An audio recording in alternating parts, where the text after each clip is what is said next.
Radio Pakistan Khairpur सिलसिलो पेश करे थो धरतीअ जा लोकगीत।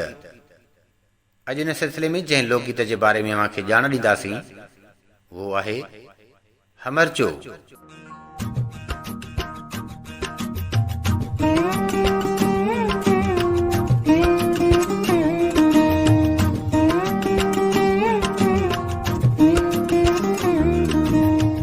लोकगीत सिंधी अदब जी हिकु सिन्फ़ आहे जेका सदियुनि खां सिंध ऐं सिंधी ॿोलीअ में राइज आहे।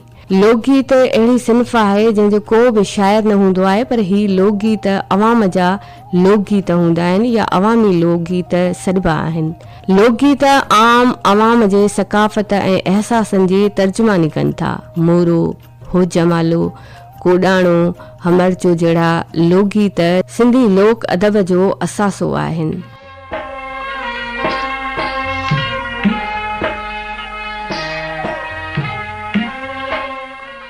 हारिन ऐं पोरियतनि जॾहिं खां वठी गॾिजी कमु शुरू कयो त कम जे उकला लाइ गीत ॻायूं। हमरचो बि हारिन जो गीत आहे।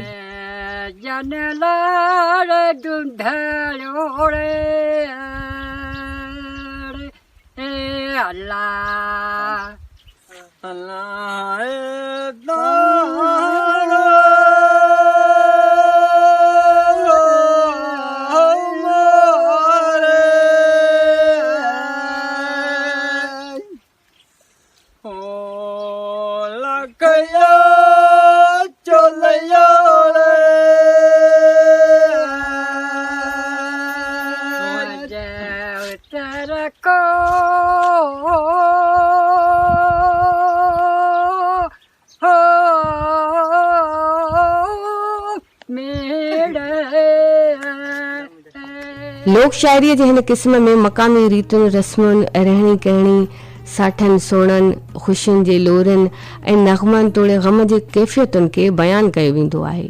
उन खां सवाइ प्यार, मोहबत, दोस्ती ऐं दिलि लॻी तोड़े ॿियनि समाजी रिश्तनि नातनि जी सुबंध ऐं लोक रक़्स ऐं झुमिर जहिड़नि सकाफ़ती सरगर्मियुनि खे बि हिन क़िस्म जी शाइरीअ में उजागर कयो वेंदो आहे। गीच, लोकगीत, सहरा, लोलियूं, छलड़ो, सिंगार, मोरो, हो जमालो, हमरचो, बेलण, मांझीअड़ो, पार, ओराणा सभु समाजी ऐं सकाफ़ती लोक शाइरीअ जो अहातो कनि था।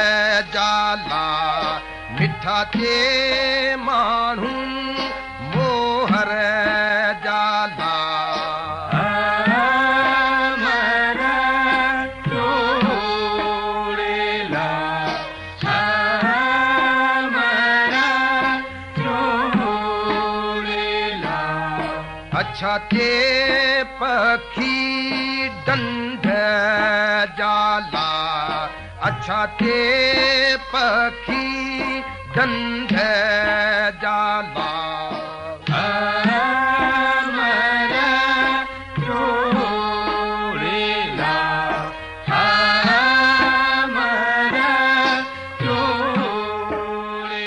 हमरचो लोकगीत आहे। हमराह अचो लफ़्ज़नि मां वरितल चयो वञे थो। ही लोकगीत हारिन पोरियतनि जो लोकगीत सॾिजे थो, छाकाणि जो ॿनीअ ॿारे जे कम में ख़ासि करे गुॾ कढण, लावारो करण महिल जॾहिं घणा माण्हू गॾिजी कमु कंदा आहिनि त कम जे तुर्त निबेरे लाइ इहो गीत चयो वेंदो आहे।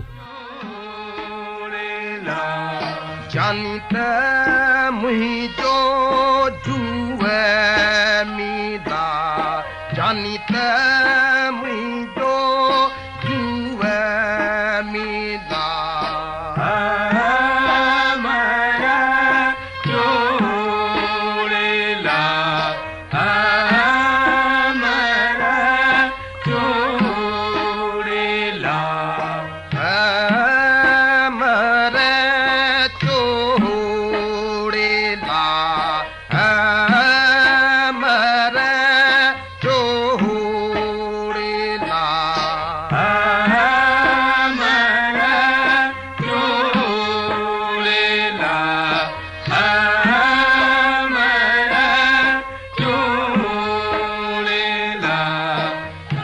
सिलसिलो पेश कयो वियो धरतीअ जा लोकगीत। हिन सिलसिले में हमर जे मुतलिक़ अव्हां खे ॼाण ॾिनीसीं। रावी ऐं प्रोड्यूसर अफ़साना चन्ना। पेशकश रेडियो पाकिस्तान खैरपुर।